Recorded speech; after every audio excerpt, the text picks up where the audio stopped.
Radio Ciudad de Nogoyá y ya estamos en contacto con una nota que queríamos realizar y que le agradecemos mucho a una querida amiga, Laura Roldán, que nos puso en contacto, y estamos hablando del señor Alejandro Olmos Gaona, que es historiador, investigador, especializado en deuda pública y derecho internacional.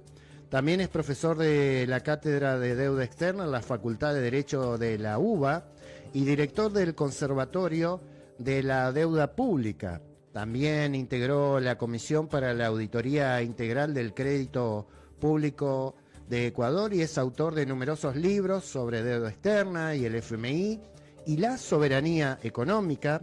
Pero un dato importante, me parece, para la nota es que es hijo de Alejandro Olmos, impulsor de la histórica investigación judicial sobre el origen de la deuda externa contraída durante la última dictadura militar, trabajo que él continúa desde hace décadas. Buen día, Alejandro, ¿cómo le va? Fabio Márquez le habla desde FM 96.1 Radio Ciudad de Nogoyá. ¿Cómo está usted? Muy bien, gracias, Fabio, por la llamada. Bien, bueno, Alejandro, usted sabe que salió hace un ratito un querido amigo suyo, un amigo en común, el señor Luis Laferrer, y nos habló un poquitito acerca de la deuda, pero acerca de la deuda actual con el Fondo Monetario Internacional. Usted y su papá principalmente vienen estudiando esto, usted tiene un libro que está presentando. Quisiera que nos contara un poco en qué se sustenta esta política. Me parece, yo lo arriesgo de mi parte de derecha, el endeudamiento constante del país ante organismos internacionales, Alejandro. Bueno, acá hay dos clases de deuda. La deuda que tenemos con inversores privados, con financistas, con fondos de inversión, y la deuda con el Fondo Monetario. Es decir, la deuda con los privados es una deuda cara. La deuda con el Fondo Monetario es una deuda barata, o sea, porque la tasa de interés que cobra el fondo no tiene nada que ver con la otra, pero el problema del fondo es que el fondo, cuando presta dinero, exige ajustes y condicionamientos que los inversores de otra naturaleza no lo tienen. En el caso del Fondo Monetario, que tenemos una larga historia que empezó en 1958 con el primer stand-by que firmó el doctor Frondizi. Es decir, siempre la Argentina ha tenido problemas con el fondo, le ha dejado pagar al fondo, pero ha vuelto a pagarle, ha vuelto a refinanciar, y es realmente una larga cadena de tropiezos, de endeudamientos, de pagos, que supuestamente creímos que se había terminado en el 2005 cuando el doctor Kirchner decidió cancelar toda la deuda con el fondo. Exacto. Ahora bien, en el junio del 2018, ante la catástrofe económica que se veía venir, se le pidió al fondo 50.000 millones de dólares, una cifra exorbitante para lo que en ese momento la Argentina podía responder, y que los propios técnicos del fondo sabían que la Argentina tenía dificultades para pagar su deuda. Pero claro, la amistad de Trump con Mauricio Macri determinó que se le diera ese salvataje, que por supuesto iba a ser un salvataje precautorio y no fue suficiente. Por eso en octubre se volvió a pedir otro crédito al fondo, es decir, se le aumentó en 7.000 millones más, por lo cual pasó la deuda a 57.000 millones. Que en definitiva no se ha hecho una auditoría específica para saber qué pasó con esa plata, claro. Pero cuando Martín Guzmán, después de largas tratativas que duraron años, en el 22 consiguió acordar nuevamente con el fondo un plan de facilidades extendidas, ahí la deuda del fondo, que originalmente iba a ser pagada en 3 años, se extendió a 10. En ese momento, siendo Fernández presidente, la deuda con el fondo había llegado, cuando se fue, a 40.000 millones de dólares.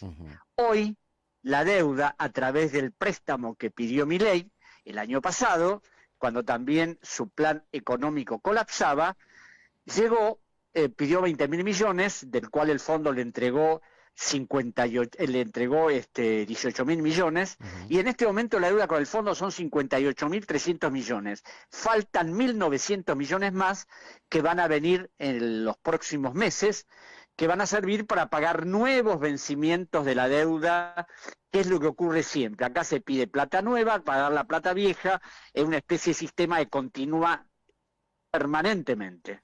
Alejandro, bien vale la pena preguntar, es un poco técnica la pregunta, pero usted seguramente la va a saber contestar.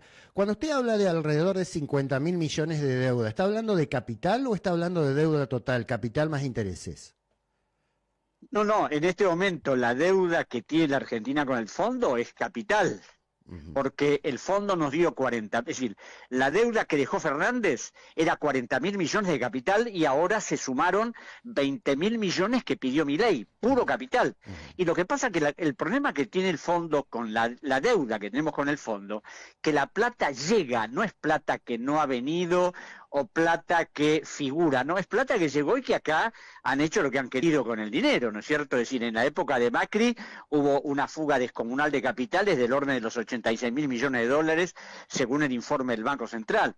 Entonces no es plata que le sirve a la Argentina para algo concreto. En el caso del stand-by del 2018, el fondo exigió que la Argentina le informara qué hacía con su economía durante cada 24 y 48 horas. Destacaron un funcionario británico que se instaló en el Banco Central para monitorear la política económica. Entonces, el problema que tenemos con este tipo de organismos, primero, que tiene una indemnidad absoluta, es decir, el fondo, haga lo que haga, dañe a un país a través de sus políticas, es absolutamente imposible demandarlo en ningún tribunal internacional, ni aún en la Corte Internacional de Justicia de La Haya.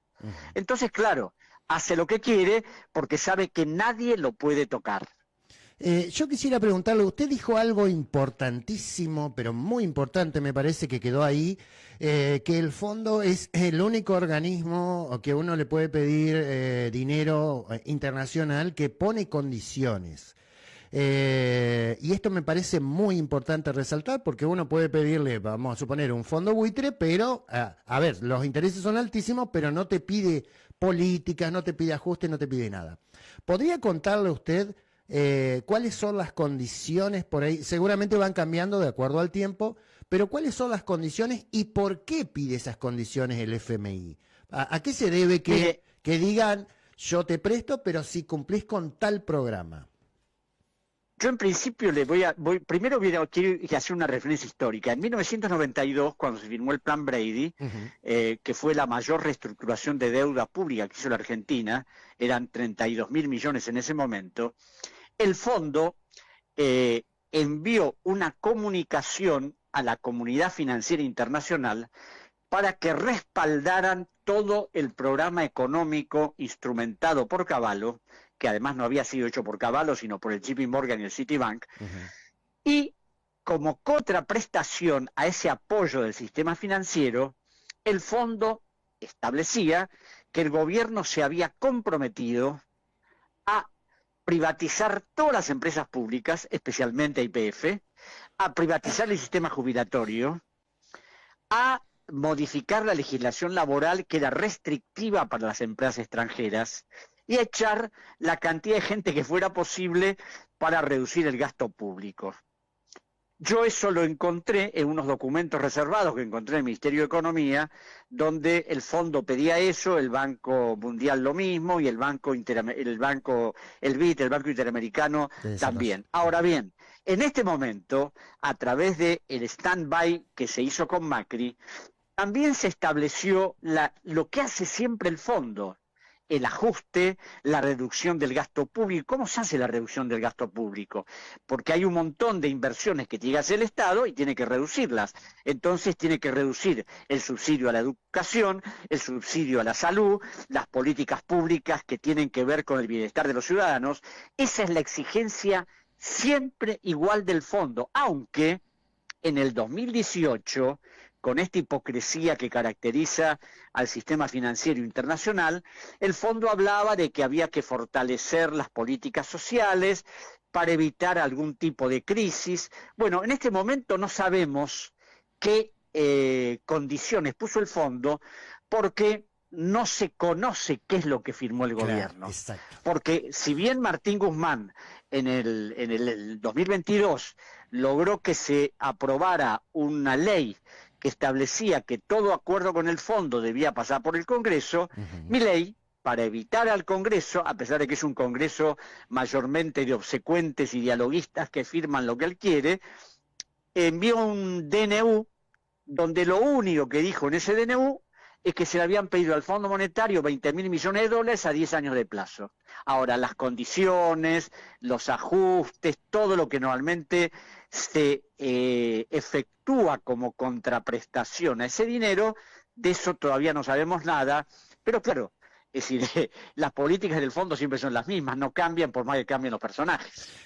Alejandro, brillante y digamos... Perdón, y un detalle, sí. un detalle. Sí. En este momento, ajá, de acuerdo a un informe que acabo de ver de un observatorio de pymes, hay prácticamente 500.000 empleados que están fuera del sistema, hay 26.000 empresas que han desaparecido, a razón de, hasta marzo eran 1.000 por mes, a partir de marzo 2.000 por mes. Entonces, claro, todo eso tiene que ver con una estructura económica que el fondo apoya, porque al fondo lo único que le interesa como prestamista de última instancia es favorecer el interés privado, aunque aparentemente a través del cinismo de sus funcionarios ellos quieran tratar de ayudar a los países. Bueno, esto me parece que es importante lo que acaba de decir, y la última parte en donde de parte de este gobierno el programa o las metas que siempre pide el fondo a cambio de prestar, la verdad es que no conocemos muy bien qué fue lo que firmó, digamos, en este último acuerdo el ministro Caputo y Milei. Pero la esencia de las metas que le llaman ellos o de los programas que el Fondo Monetario generalmente a países como la Argentina, digamos, le exige a cambio de prestar. ¿Cuál es la esencia final? Porque tengo entendido que por ahí lo que pide el fondo, digamos, como medida final o como consecuencia, es que puedan volver a recuperar la plata. O sea, si usted se pone a analizar todas las metas que se han pedido y que usted viene investigado a lo largo del tiempo de lo que pide el fondo, detrás de los ajustes, de la privatización, de la venta de empresas argentinas, me parece que lo que mayor quieren es recuperar el dinero y por eso es que piden tanto ajuste. ¿Cuál es la esencia final que un organismo como el Fondo Internacional se mete en políticas de Estado de los gobiernos como para poder prestar plata, Alejandro? Claro, lo que pasa es que el Fondo Monetario supuestamente debería haber sido una institución aséptica, pero no lo es, porque si bien está integrado por 192 países, los que realmente lo controlan son 5. Primero Estados Unidos, que es el único país que tiene poder de veto en el fondo, por los derechos especiales de giro que tiene. Después Japón, China, Gran Bretaña, Alemania y Francia. Pero el que tiene mayor poder de decisión es Estados Unidos. Entonces, toda política que le convenga a Estados Unidos, en este momento, tener como aliado a Milei es importante para Trump, como tener aliado a Kast en Chile, a De la Espriella en Colombia, etcétera. Entonces, claro, el fondo trata de que toda la política de estos países tengan que ver con favorecer siempre a los sectores concentrados del poder. En este momento nosotros vamos a tener que pagarle al fondo durante años, hasta el 2030, 3.100 millones de dólares anuales. Después del 2030 esa cifra va a aumentar hasta que le cancelemos la totalidad de la deuda. Como eso va a ser imposible de pagar, porque la Argentina tiene vencimientos el año que viene por 32.000 millones de dólares, no porque lo diga Alejandro Olmos, sino porque lo dice el propio staff report del fondo, publicado hace un mes y pico.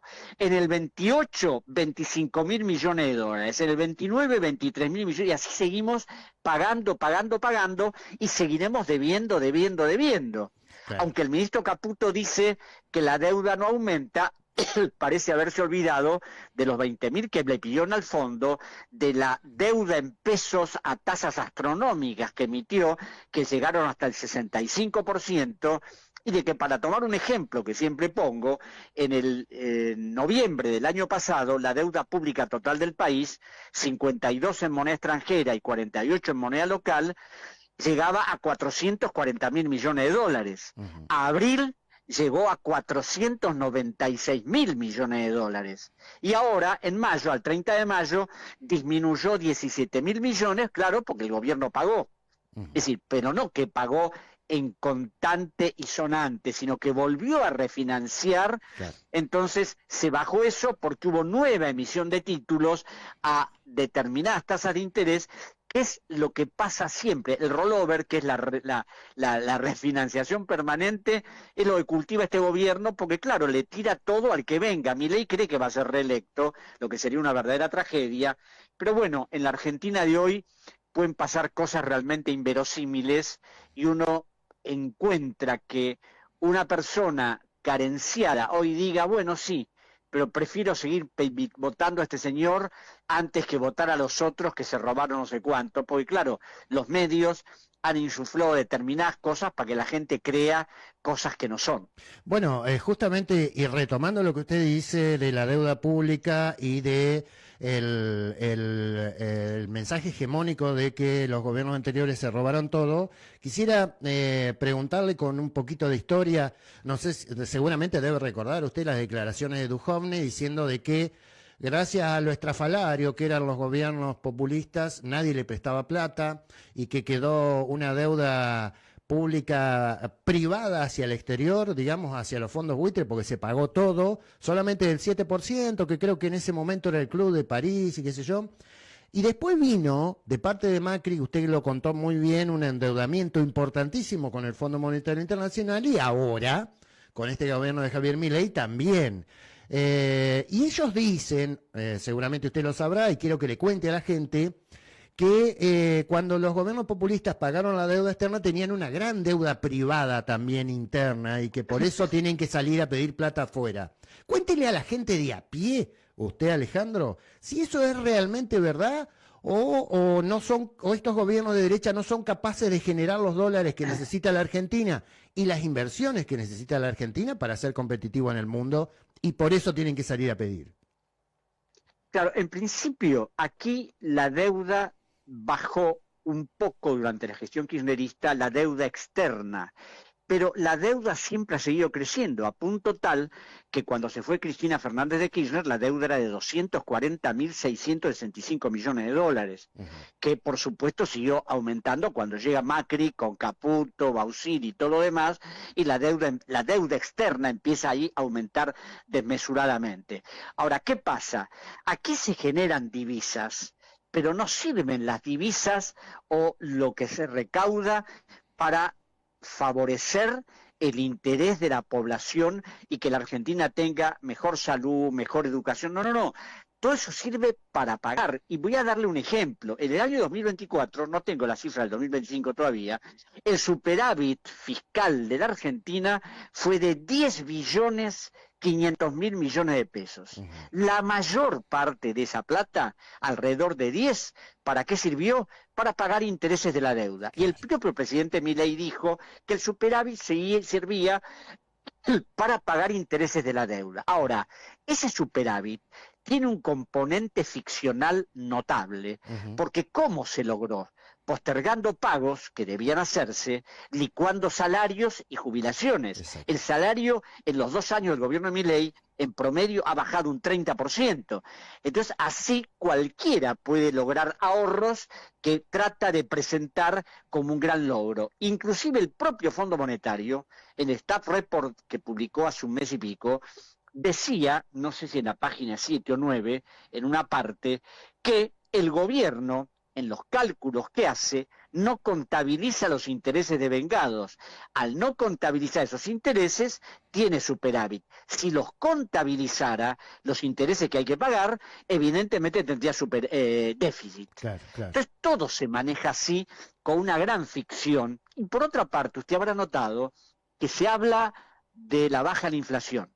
se habla del superávit, pero nadie habla del monto descomunal de la deuda que tenemos, que sigue siendo el gran condicionante de la economía argentina, Claro. porque un país que tiene semejante deuda y el año que viene tiene que pagar 32.000 millones de dólares entre capital e intereses, imposible que se desarrolle. No, sí. Y además de imposible, uno puede ver cómo se privilegia siempre el pago de la deuda sobre necesidades básicas de la Argentina, porque la ley de presupuesto de este año 2026, que fue aprobada en el Congreso de la Nación, hay 960.000 millones de pesos para salud, hay 860.000 millones para educación y hay 14 billones de pesos para pago de intereses de la deuda.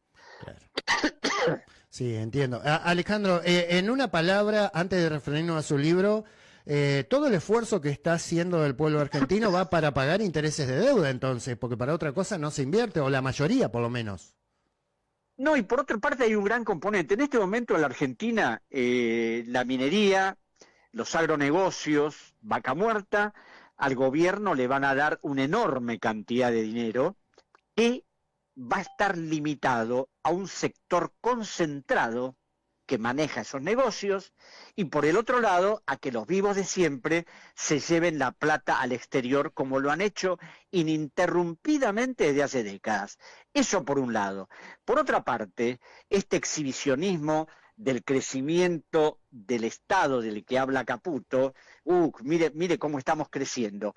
Crecen nada más que esos sectores, el consumo ha decaído, la construcción está detenida, y si uno ve los otros factores que tienen que ver con cómo se maneja la economía de un país, ahí uno se da cuenta que la Argentina no está francamente en un proyecto de desarrollo sostenido, sino que está limitada a 3 o 4 negocitos que lo manejan unos cuantos, y bueno, y esos van a ser los únicos beneficiados, porque acá hay que tener otro componente respecto a cómo se manejan las estadísticas, que indudablemente tratan de mostrar una partecita, pero no muestran el conjunto de todo lo que ocurre. Claro, claro. Alejandro, usted está presentando un libro, ¿no? Cuéntenos un poquito acerca de su trabajo.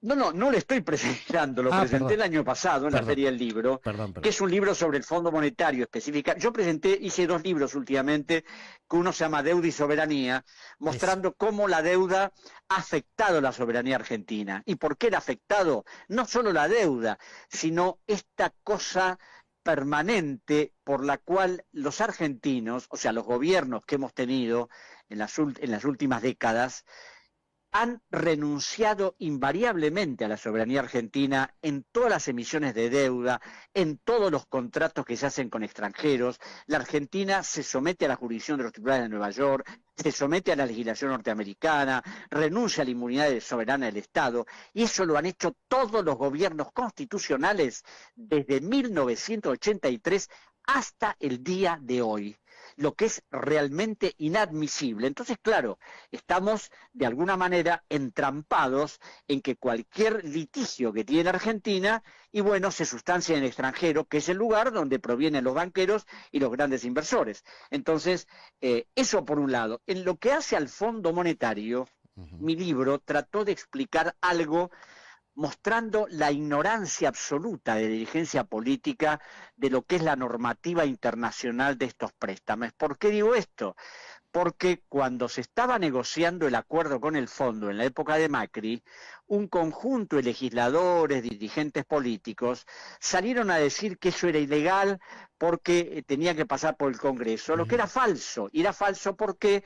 Porque había una ley de la nación que existe actualmente, que establecía en su artículo 60 que todos los préstamos deben pasar por el Congreso, con excepción de los que celebre el Poder Ejecutivo con instituciones internacionales como el Fondo. A esto se suma que cuando se hace el acuerdo después, un conjunto de dirigentes políticos, sociales, sindicalistas, del Premio Nobel de la Paz, inician una acción de nulidad en la justicia para pedir la nulidad del acuerdo con el Fondo, ignorando ignorando que el fondo por su estructura no puede ser sometido a juicio en ninguna parte del mundo, porque además de tener inmunidad como institución, tienen inmunidad sus directores, sus gobernadores, sus funcionarios, todos. Y estas inmunidades que tiene el fondo fueron ratificadas por las Naciones Unidas en la Convención de Nueva York de 1947.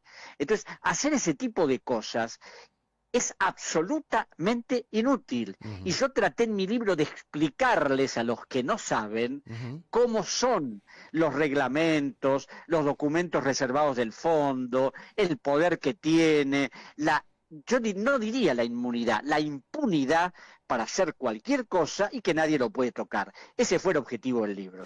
Alejandro, la última, por ahí para quien nos está escuchando, la gente de a pie, la gente que se levanta todos los días y que piensa en un futuro mejor, ¿hay alguna forma posible de que, por ejemplo, estos gobiernos de derecha, y específicamente este gobierno de Javier Milei, que se postula a una reelección, usted lo contó hace un ratito, en algún momento puedan llegar a saldar la deuda y que no tengamos que depender tanto de afuera? Porque por el modelo que se establece en donde solamente vamos a vender materia prima, vamos a tener que importar todo como quiere el presidente, vamos a tener que trabajar 20 millones de argentinos en aplicaciones, en Uber, qué sé yo, seguramente la gente debe pensar, bueno, pero en algún momento esta deuda se irá a pagar y vendrá la Argentina que todos queremos, o no, o esto no va a suceder nunca con este tipo de gobiernos. En primer lugar, la deuda argentina es absolutamente impagable. No hay forma de pagar que en este una deuda que en este momento llega a 480.000 millones de dólares. Es absolutamente imposible de pagar. Claro, el gobierno se va a limitar a seguir pagando, pagando y refinanciando, y la deuda va a seguir creciendo, ¿no?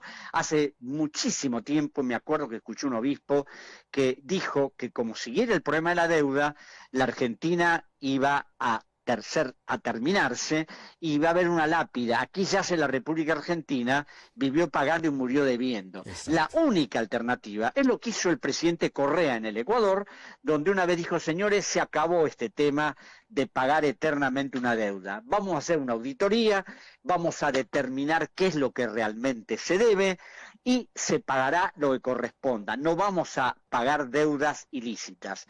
Y acá el problema que tiene esta deuda, que por eso es prácticamente un tema invisibilizado, es que la mitad de la deuda que dejó la dictadura era deuda de empresas privadas que fue transferida al Estado a partir de 1982.